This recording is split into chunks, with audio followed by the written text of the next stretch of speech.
Welcome, friends. We're back talking Doctor Who, the premiere episode of this new series, this new season. Disney Plus is calling it Season 1, Episode 2, so I guess I'm gonna go with that. This one is entitled Space Babies. Now, there will be spoilers ahead. If those aren't for you, this is your last chance to get out. You've been warned. Let's crack on with the show. Okay, so right up front, I'm not normally the type of person that likes to go and discuss things when I don't actively like them at all. And for the most part, everything I've talked about on my channel, even when it's not great, I found some redeeming value in it.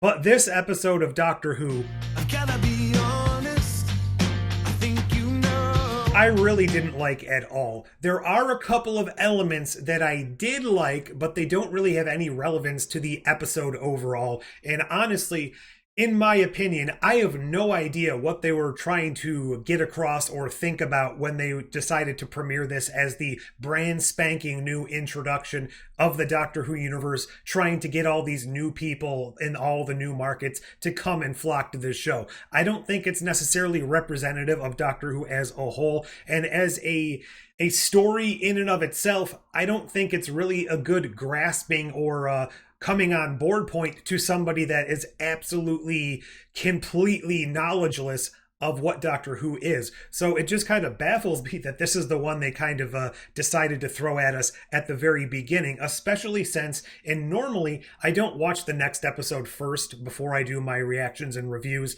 when they drop to on the same day. I like to get that first episode out of the way. But just because I had so many emotions, underwhelming feelings with this first episode, I really wanted to go ahead and see if the second episode did anything differently, was more of the same, improved. I definitely think that second episode, The Devil's Court, is a tremendous step up from this episode, but I'm not going to talk about that here. So what they were trying to accomplish here, I honestly don't know. So right off the bat, I don't think the CGI on the babies' mouths, I'm assuming that's how they accomplished it, worked very well at all. Whoa. We've been waiting for an awfully long time. I'm not entirely certain. It was probably supposed to be that weird Uncanny Valley type of thing, but I think it would have worked better had they not even attempted to make the babies' mouths move at all and just said it was some sort of, I don't know, psychic link and they were telepathically speaking, or they were connected to the ship's mainframe and speaking that way, something along those lines, to actively give all of these babies these computer-generated mouths. Didn't look right. The emotions on the face of the children at the time they were saying specific things looked completely inconsistent and off, and all of that threw me. That could be something I could work around, but the episode as a whole was just so frenetic and frantic and seemingly cobbled together. It didn't have necessarily the best thought out plot line, and the boogeyman or the bogey monster or whatever you want to pronounce it, I know it's British so it's probably bogey, not boogie like we say over here, made out of actual boogers, and the ship shaped like a butt actively farting out of that butt in order to, sorry, it was a space station, to go over to the planet so that these children could become refugees.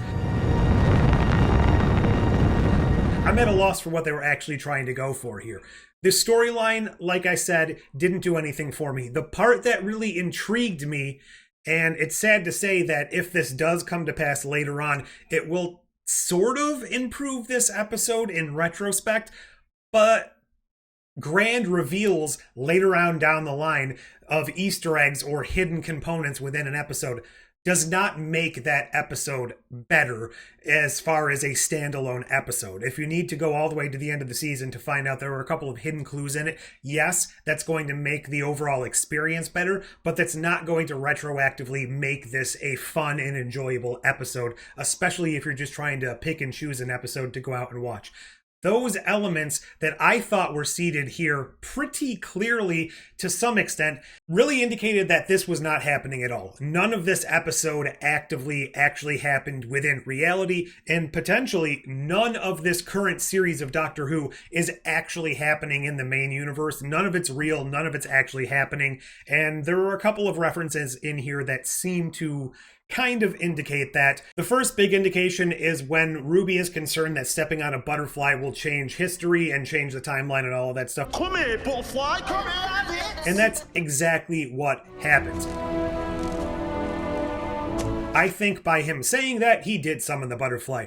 Later on in the episode, where Ruby thinks that the transporter or the transmat effect or whatever is similar to Star Trek. Aha! Is that like a mat transporter like in Star Trek? We gotta visit them one day.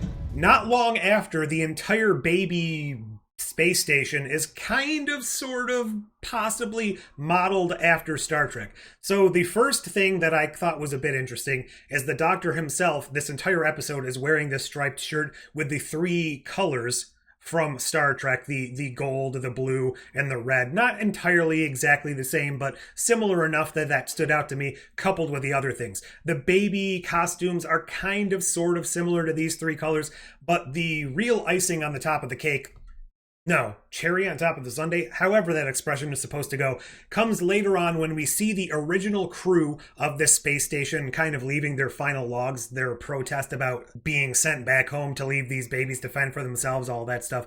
They were wearing, in essence, a copyright-free version of a Starfleet uniform. This is Captain Rico Trieste.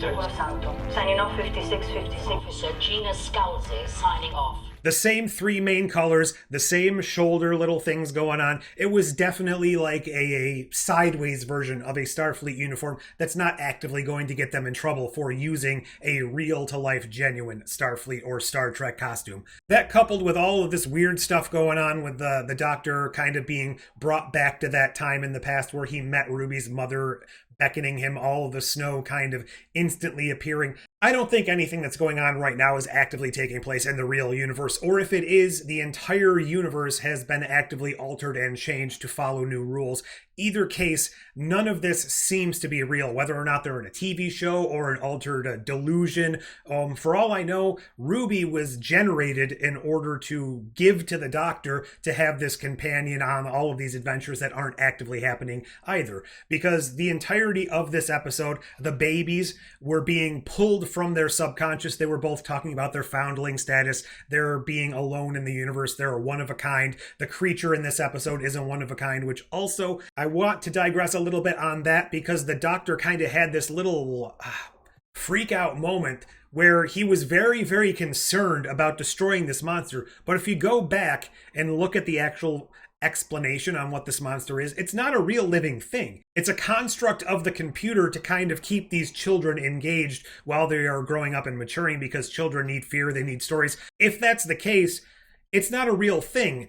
If it is a real thing, that means this computer has the ability to generate sentient living beings, which just kind of throws everything out the window. So I guess maybe this is similar to Moriarty from Star Trek being created by a thoughtless command at the computer, something like that. So either way, I'm not sure I'm okay with the implications of that.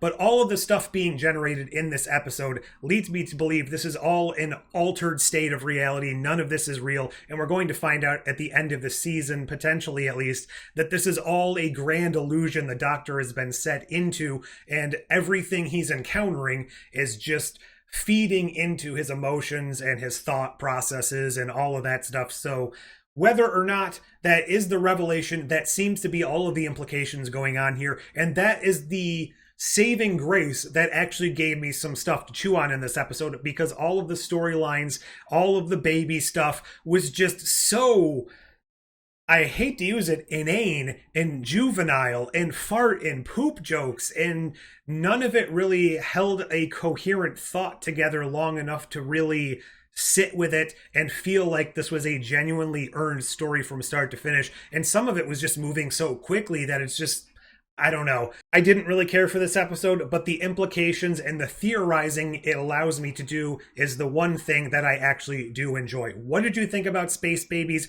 How are you finding Doctor Who overall? I put a poll out as to the first 2 episodes, how people are enjoying them. So far, not a single person has said they enjoyed Space Babies over The Devil's Cord.